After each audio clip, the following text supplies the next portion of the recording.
Hey, Jeff. Hey Brad, how you doing?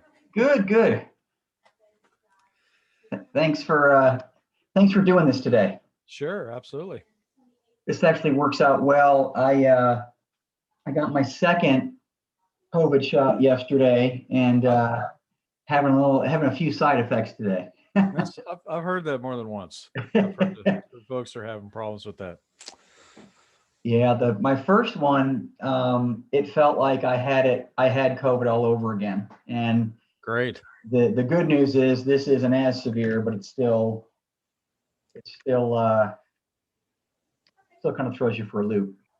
I think I'm going to take my chances. The one time that I got any kind of antivirus shot, which was flu shot a few years ago, Yeah, I've never been as sick in my life as yeah, the year I got that shot. So, I hear you. I mean, I tell you what, it's going to be, inhaling asbestos in an attic that's going to kill me. It's That's COVID. So, right. Golly. Well, cool. I'll just give it another minute. Will you need to share your screen? I really don't. I was just going to talk to it. Okay. If um, I, and I guess what format do you prefer? Like question and answer as we go, or hold questions to the end? I really don't care either way. No preference, Okay. whatever you want. Okay. All Yeah. right. Well, I'll just put it out there that if anybody has a question, to go ahead and just ask it as I'm going. I Okay. think that kind of keeps it a little bit more fluid that way. Yeah. Awesome. And I thought I might just give a quick little spiel about, who this Yahoo is that's doing the presentation today, just so that people Yeah. understand. Absolutely. Well, why don't we go ahead? I don't like to go past really two minutes after the hour. I like to start on time and end on time. So, Sure. I'll turn it over to you, Jeff. Go for it. Okay. Well, hey, everybody that's attended today. My name is Jeff Koppel. I'm one of the recent joining members of White Rock Realty. And Brad asked me to do a little presentation today on inspection reports in particular. Thought I'd just give you a little quick rundown of who I am. Basically, I've been here in Texas now for about 27 years. 25 of that I've been in construction. Prior to that, I came to Texas as an IT geek. I was in IT because that's what my carpenter grandfather wanted me to do. So as soon as he passed, I started my own construction company. So that's how I got into construction.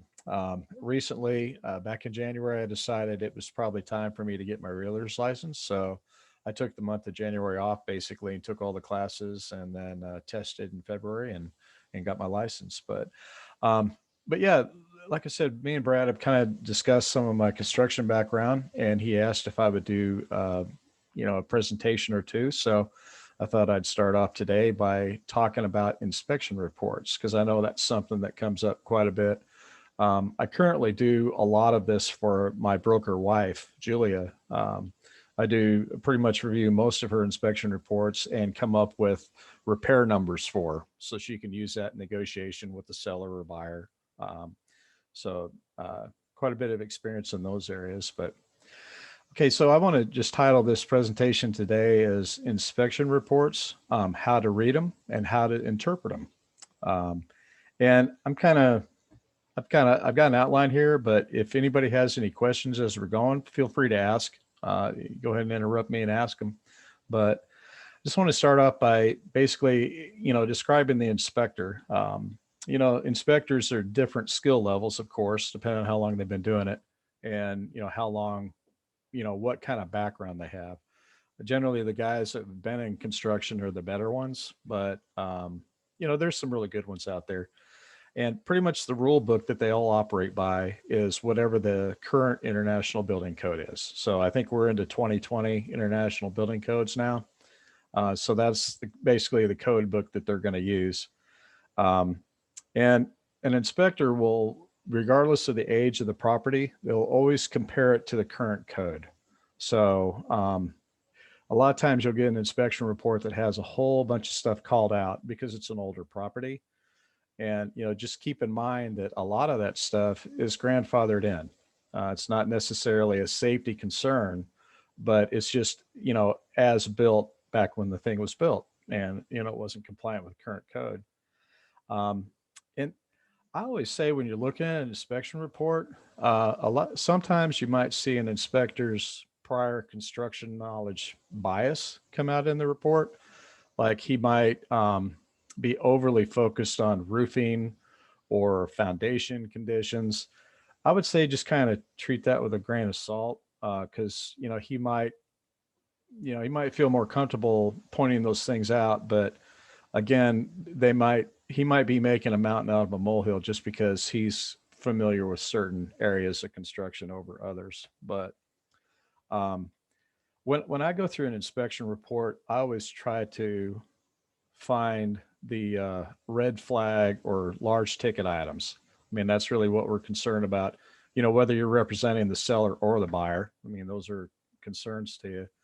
One of the first things that I look at, which is pretty high dollar to replace, would be look at the condensation pan under the HVAC unit. Basically, if there's rust in that pan, it indicates that the primary drain for that unit is clogged or not functioning properly.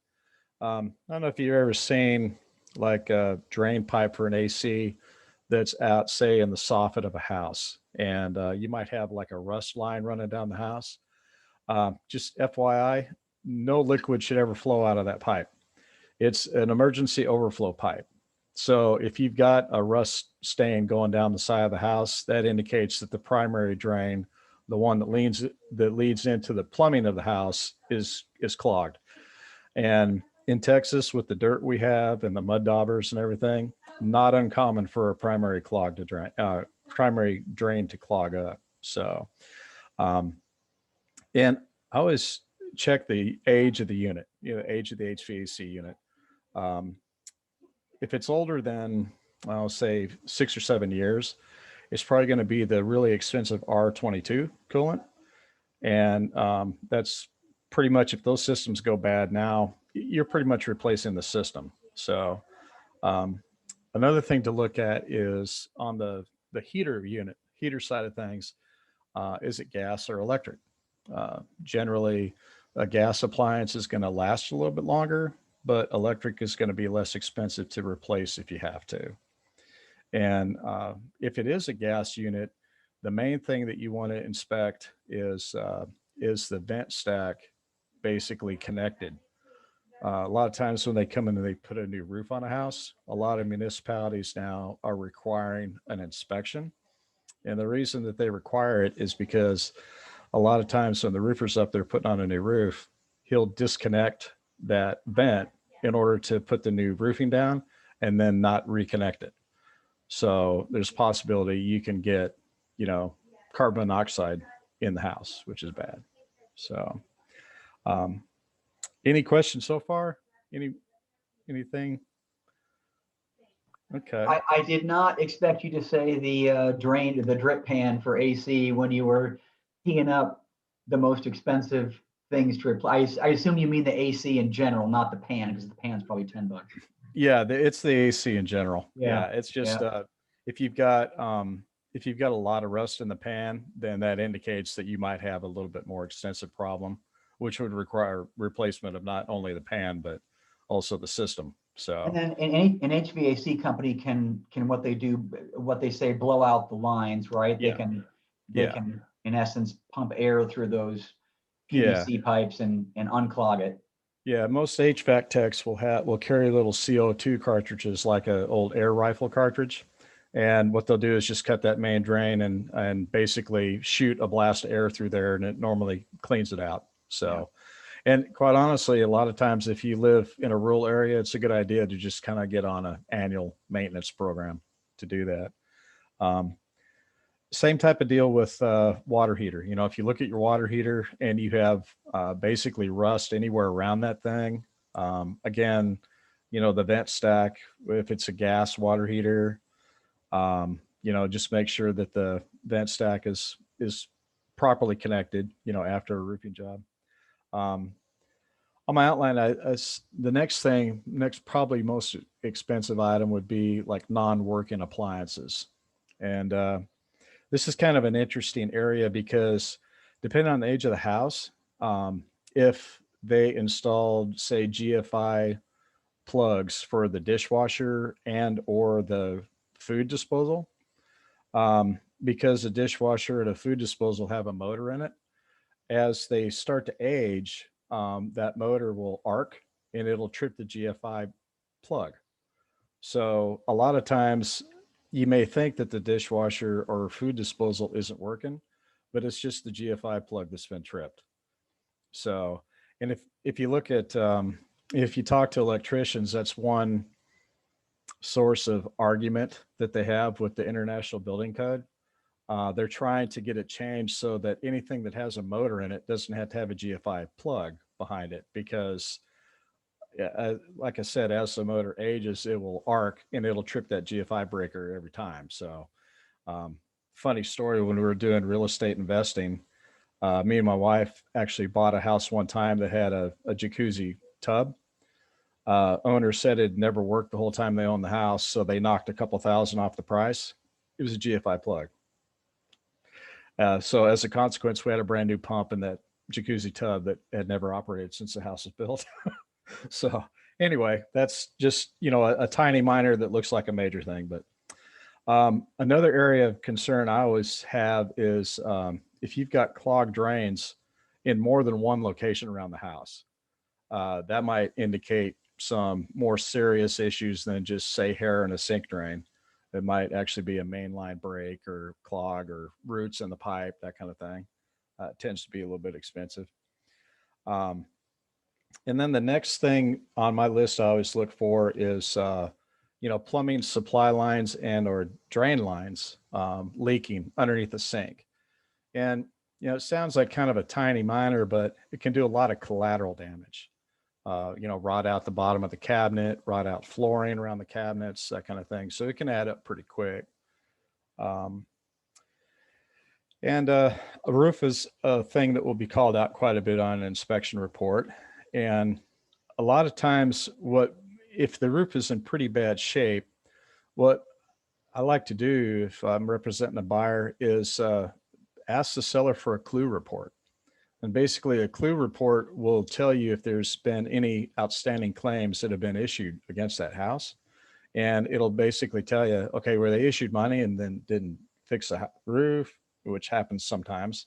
But the main reason is if you've got a bad roof, you want to find out if it's going to be insurable if you buy the house.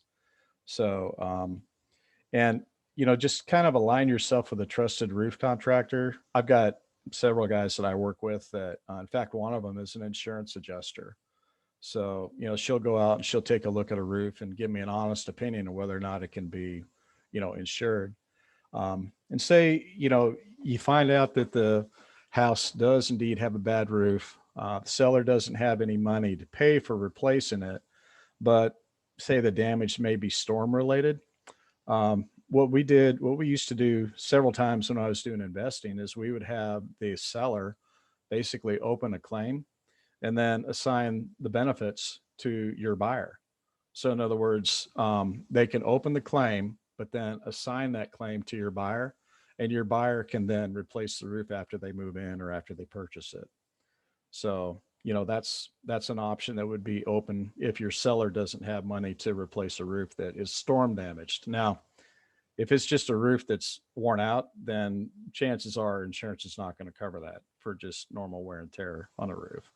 But it would be, for storm damage, there's a possibility that this would work for having the seller open a claim and then assign it.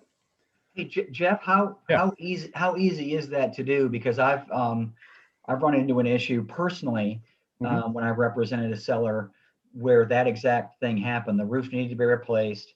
And this is pretty common. I mean, they couldn't get it done before closing. Right. And I was in the wrong. I let the thing close before it was done, and the roofer was out money. I mean, and that's a bit of a different story, but Sure. it almost sounds like what you're recommending is a better way to do it. Is it pretty easy to do that? Yeah, really, it's the only thing that it entails really is an extremely limited power of attorney.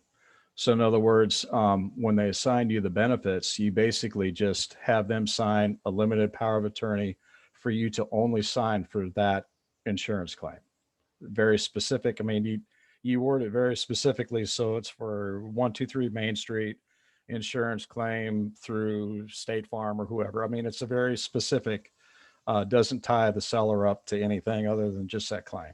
So yeah, it's and we used to do that on the regular, for when we bought, investor homes, because we were buying distressed properties, so the sellers never had any money to Sure. do anything like that. So, but yeah, if you guys want some more information about that, my wife is actually the resident expert on that, but I could definitely share some information on that if you guys are interested And in. and then does the new insurance company on behalf of the new buyer like use that as a condition of insurability? Usually, well, see, when we were doing it as an investors, we just had like a blanket policy that covered all the houses we were working on at the time. But yeah, if they're going out and shopping for new insurance, then yes, they can present that. They can show their new insurance agents that, we've got this assignment and we're getting ready to replace the roof. And then usually their insurance agent will write the policy for them and then just come out and verify that the roof Okay. has indeed been replaced. Yeah. Yeah, because we actually covered that last week, and we reviewed a clause in the third-party financing addendum that talks about property approval. And one of the items in there is, of course, appraisal, but also insurability. And so we talked a little bit about that last week. So I just wanted to be clear on kind of what Yeah. the sequence was. Yeah. Yeah. Yeah. So, um, and then I guess another area that people focus in on a lot, and it's really more of a cosmetic thing, but it's a cost, would be fogged windows. Um, and one thing in particular, uh, it's a higher cost because there's usually a few to replace. Again, this is an insurable and a storm related insurance item, possibly if they've been broken because of a storm. But one of the issues right now with the current market supplies and everything, long lead times. So this is a situation where, say, if you're buying a house, the seller's probably not going to be able to get these windows replaced prior to closing.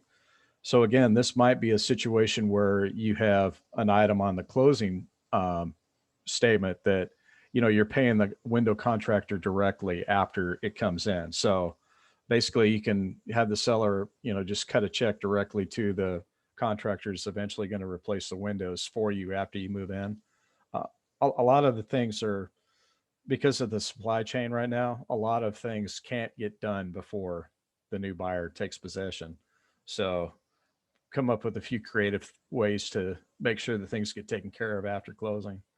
Um, but one of the things too that has a whole lot of negative press on the internet is Federal Pacific or Zinsser electrical panels. Just do a search on Federal Pacific or Zinsser electric panels sometime. You can see that there's a whole lot of negative press of where the breakers don't trip, causing fires. So a lot of times, if someone sees one of those panels come up on an inspection report, that's going to be a concern for buyers if they're savvy, if they're used to it. Um, and then probably one of the more significant hidden costs is problems with pool equipment or pool plumbing. Um, if your buyer's looking at a house and they go out to a house that has an in-ground pool and there's no water in that pool, almost guaranteed you're going to have to replace every single part of that pool plumbing because it's all going to be broken. Because a lot of times pool will heave here in Texas, because of the heat differential, and it'll break all that stuff. One of the, it's a huge issue right now after that Arctic blast that we had here in February. There's a tons of people that are dealing with broken pipes and pool equipment failures now because of weather related stuff. Um, Probably one of the concerns that I see a lot, like in the farmers branch and some of the older parts of town, are garage conversions. If you've got a house that has a garage conversion, I would highly recommend you check the city for permits that were pulled to do that. Um, and unfortunately, you may not find a whole lot of permits. Areas of concern I would have mainly is if with that conversion they've done plumbing or added AC or significant electrical. Those things you want to make sure were done correctly. And again, a garage conversion, normally the appraiser's not going to give that the same value for living space as the rest of the house because it was originally not living space. So just in terms of pricing and valuation stuff. Of course, foundation cracks, here in Texas, that's something to consider. And if there are any cracks, you want to see if there has been any foundation work done on the house and if they have a transferable warranty if you're buying. And just, kind of go through that and see how good that is. Um, Sprinkler systems, definitely, if it's a builder house, I know from experience that they do the least expensive sprinkler system that can be put in. So a lot of times there's hidden costs with a sprinkler system that's not working. It may get called out on inspection report as one or two broken heads, but you might find out that, yeah, the lateral lines are broken as well. So that could be a significant cost.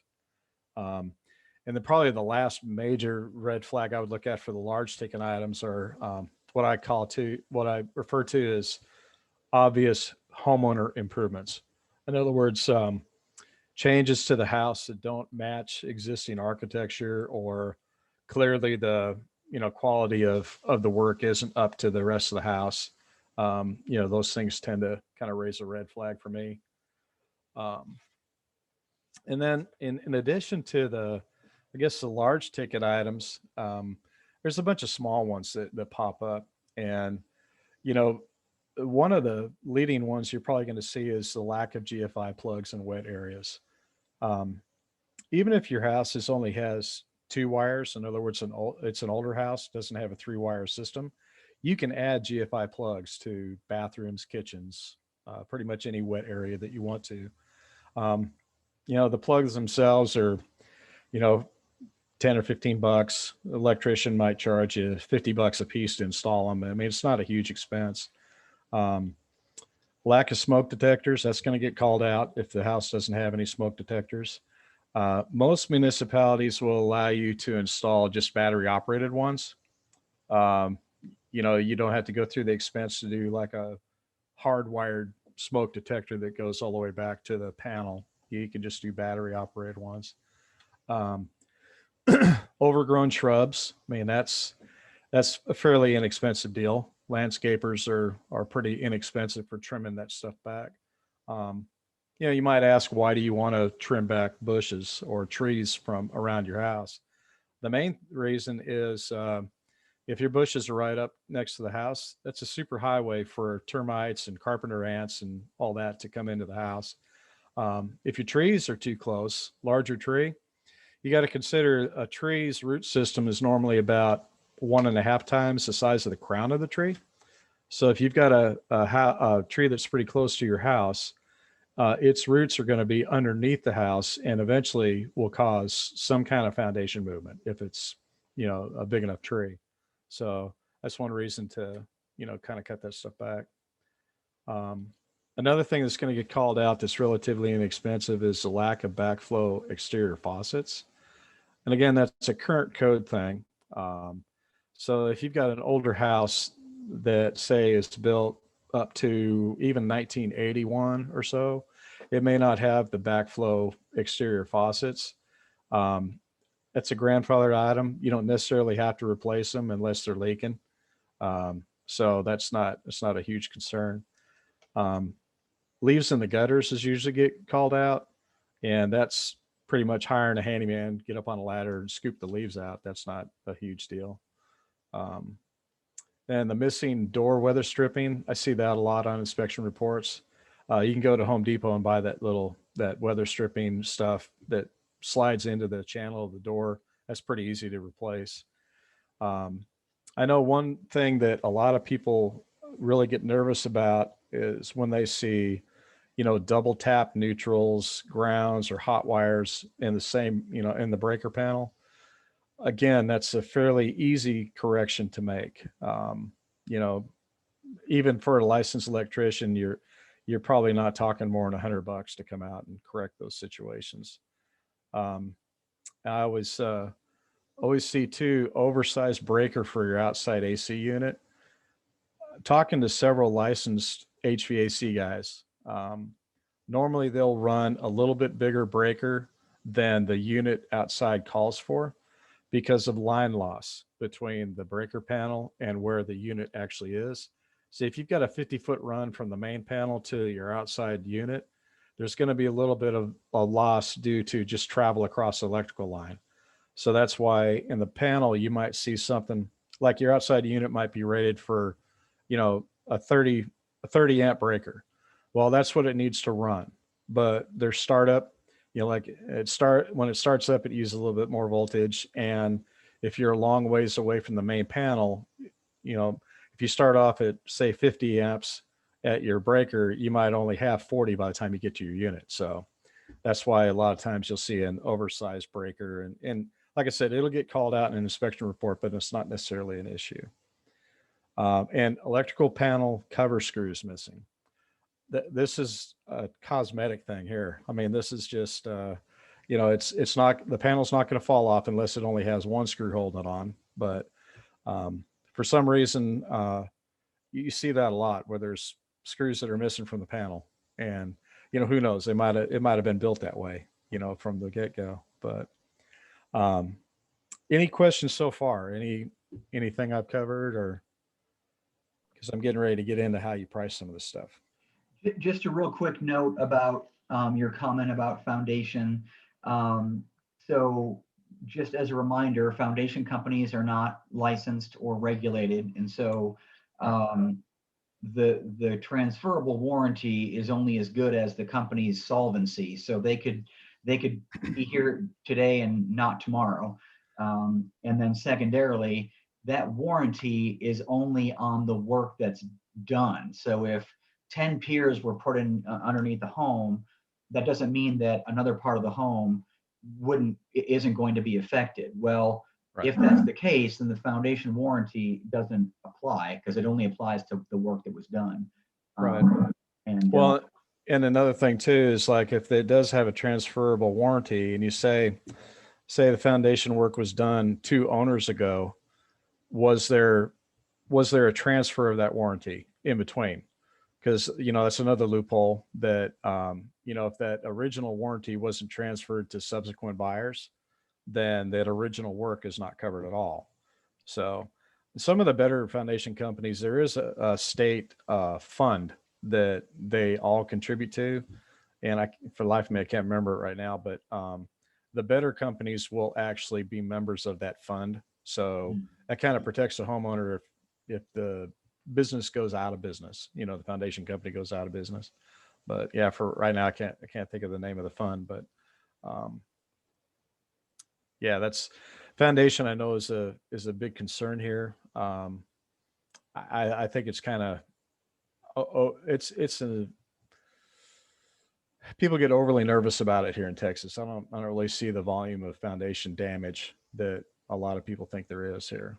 But, yeah. So. Well, it just occurs to me that the subject matter today is just so important in this market where buyers think they have to get into a home at the expense of literally everything else. I mean, they're willing to pay $20,000, $30,000, $40,000, $50,000 above ask, and just to win. And I think that the inspection is still critical.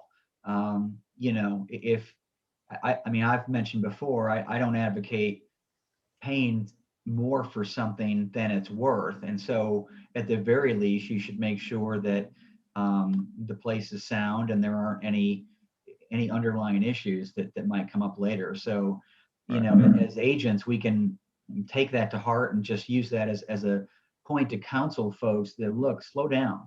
This may be your quote unquote dream home, but let's look under the hood and figure out if there's anything that's going to really be a deal breaker. Right. I think that's the biggest argument for someone using a realtor is we're the non-emotional component. We're not selling it. We're not buying it. We're just looking at the sticks and bricks versus the this is where I raised my family and all that kind of Yep. stuff. So I'm sure y'all know, but inspectors along with realtors along with appraisers are governed by TREC. So you do have to be licensed. All that goes through TREC.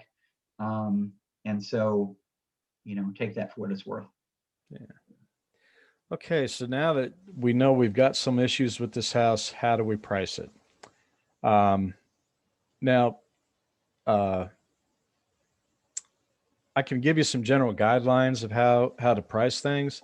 The best thing is to get with somebody that has a lot of experience with particularly new construction or remodeling, to help you with pricing some of these things. I can give you some pretty simple calculations, and again, this is as of 4/15/2021, because a lot of the materials are just crazy right now, going up, and not really sure where the ceiling is going to stop. But I can kind of give you some major cost items, how to price them. Probably the one I get asked the most about is roofing, and real simple calculation to give you a pretty good ballpark of what it's going to cost to replace a roof. I usually, depending on the type of roof versus it, the least expensive roof type is going to be what's called a 3-tab, which is just basically a flat asphalt shingle basic roof. The one that I tend to like to go back with is what's called an architectural shingle. And that's a multi-layered shingle, typically 35 to 40-year warranty on them, a little bit better roof. But the range that I'm using right now are $280 to $350 per square. Now, how do you calculate squares of a roof area? To get an idea of how many squares your house might have, take the square footage of the house, multiply it by 1.8, and then divide that by 100. And that'll give you the approximate squares of that roof. So let's say we'll take a 2,500 square foot house.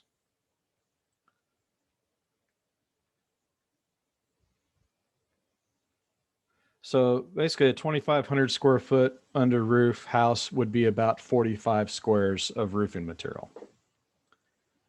So that 280 to 350 range, that's going to be for basically removing the old roof completely down to the decking.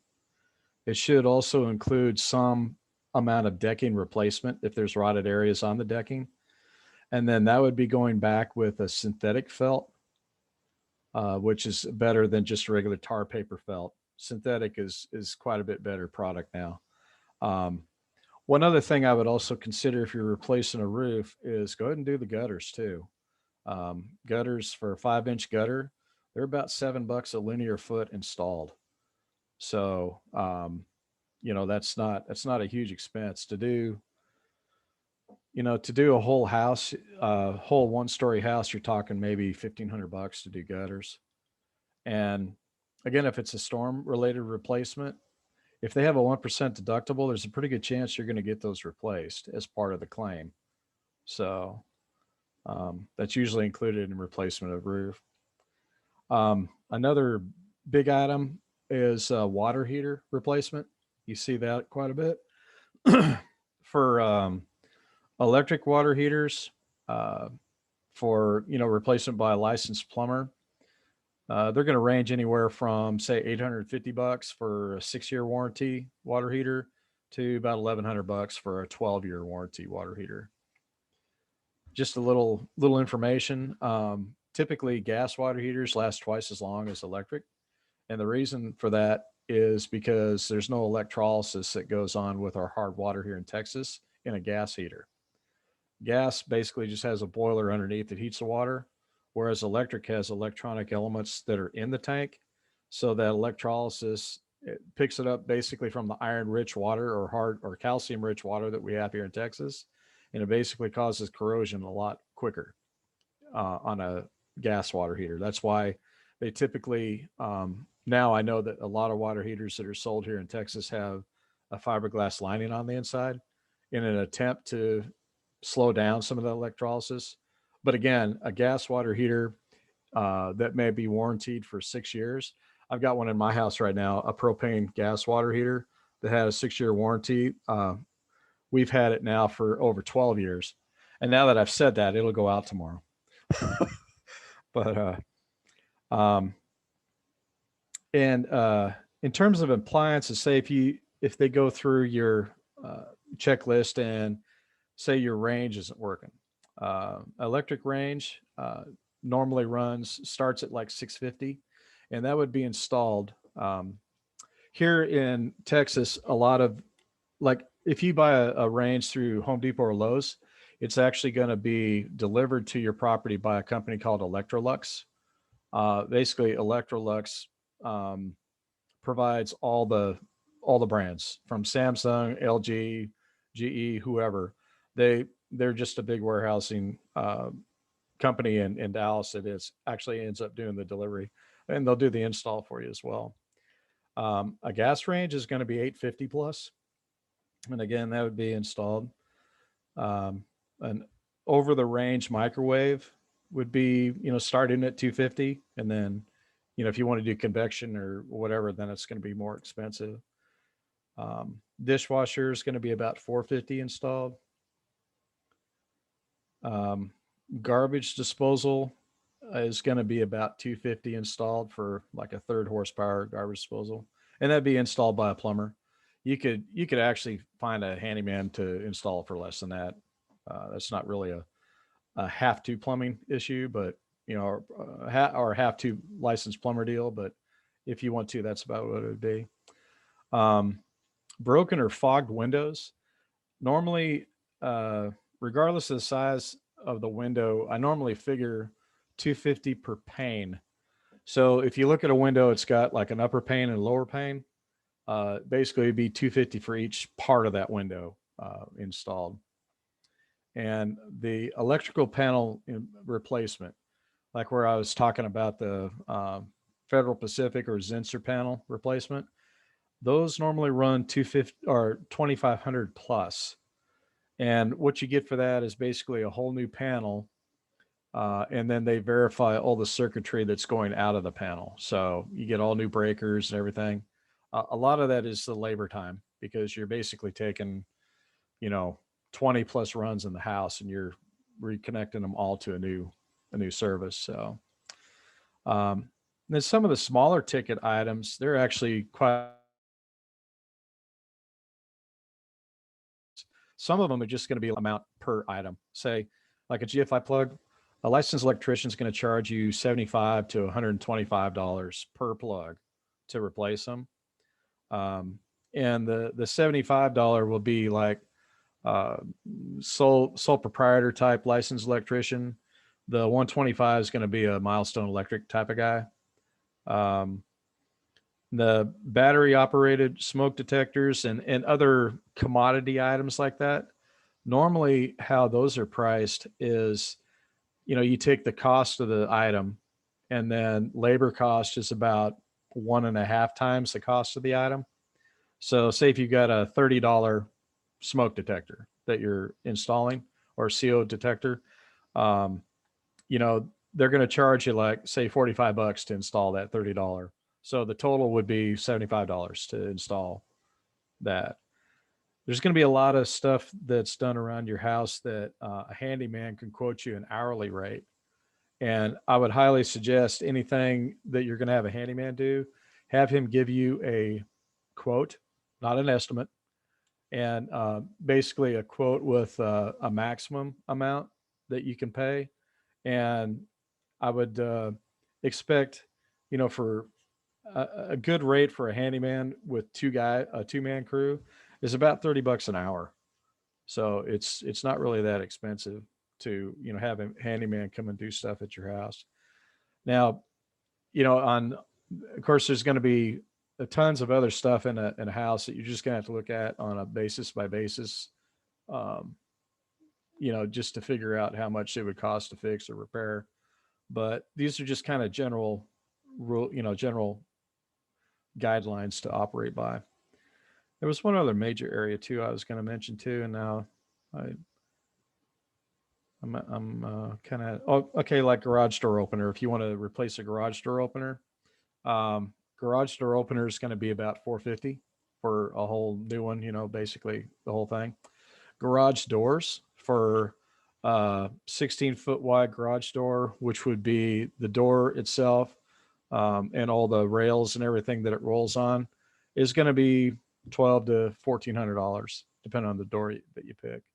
But um, I actually do all of my wife's repair addendums for have been doing them for quite a while, just because I'm kind of in this every day. So I kind of have a pretty good feeling of what things cost. And I do a lot of this stuff myself too, or have guys that do it for me. So I'm kind of working with it every day. And that's pretty much the end of my presentation. Didn't go quite an hour, but I figure we've got some time for questions if anybody has questions.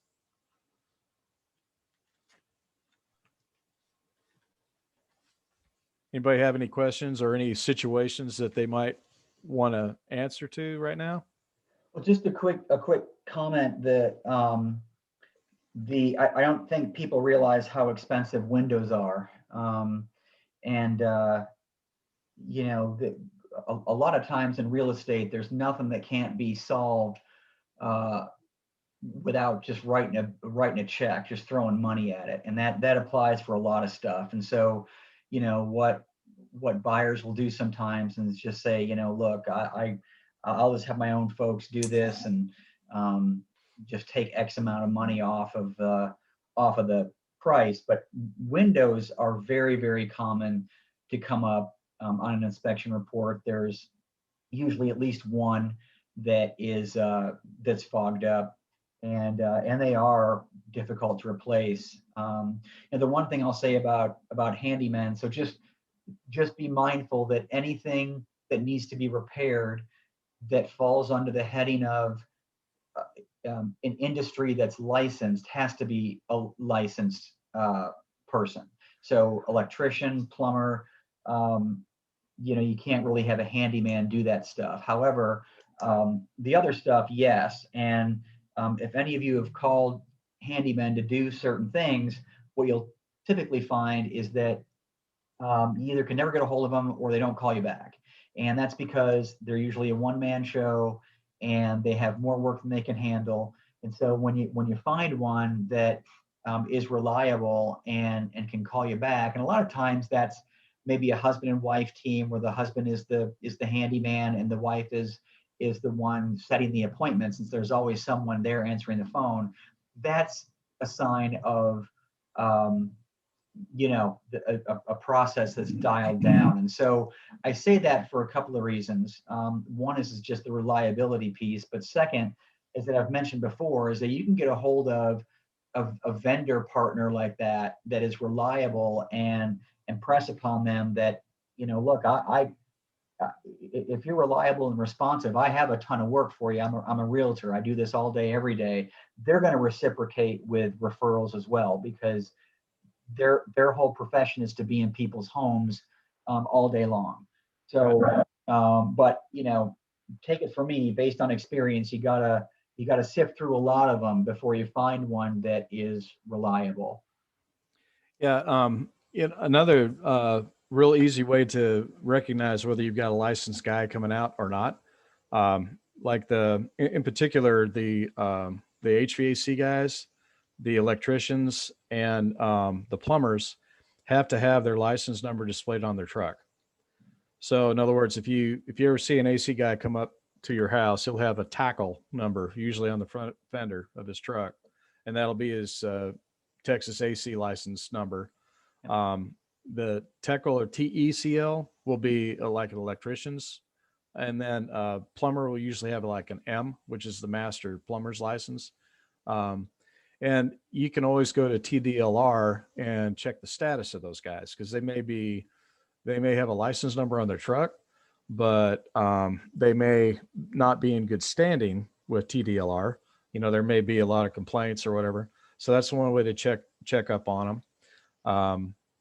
And like I said, that they should also actually have in their possession their Texas Department of License and Registration card on them. I mean, that's one of the requirements. So you can always ask for their registration card too, just to validate them. But yeah, another thing too is part of the licensure is they have to carry a certain amount of liability insurance. That's one thing with a lot of handymen, they may not have insurance, of any kind. And as a homeowner, that's something you want to be definitely mindful of, because if he gets hurt on your site at your home, he could potentially sue you if he gets injured. And so that's one thing you definitely want to check, to make sure that if you're working with a handyman, you want to make sure he's carrying at least some kind of general liability insurance, which I do. That's something that from, the original working with the national builders, it was something that we had to do then, and I've just maintained it ever since then. So, but Awesome. Well, I have, I took some notes with regards to the costs that you were mentioning, but I think you also sent that to me in an email. So if any of y'all missed that, I'll send it out. But anybody have any questions for Jeff?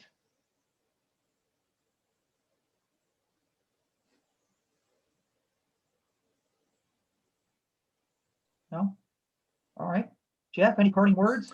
yeah, just if anybody runs into a scenario on a inspection report and you want some clarification or some help with pricing and negotiations, send me an email. I mean, I think my information's out there on the roster. Just send me an email and I can help you out. That's So. awesome. And then I think John Howard sent a note to everybody in the chat. He's a roofer as well. So if you need quotes or a referral on a roofer, John's on the roster as well. So Good deal. don't hesitate to reach out. But thank you guys. I appreciate you joining, and we will see you guys next week, same time. All right. Thanks, guys. See you guys.